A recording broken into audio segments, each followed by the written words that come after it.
Vir my die hoogtepunt op stel was die oomblik toe die mooiste melkterte uit die vuuroonde uitgekom het.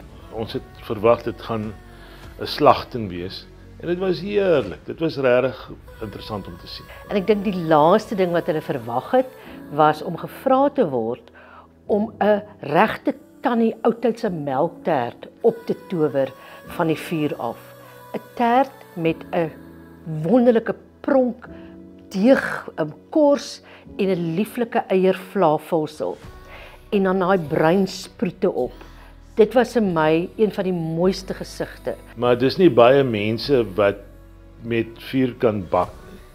Mens kan braai, maar mens kan bak met vuur want Die melktert episode. Ek het daai deeg gekyk en ek het die melktert is binne die oonde gedruk en ek gegaan 'n melktert, vuur en nie gekontroleerde hitte nie. Hierdie gaan een groot disaster wees. Maar ek moet sê hierdie jaar die ouens die vuur baie goed gebruik. Vir my gaan dit nooit oor kos wat mooi lyk nie.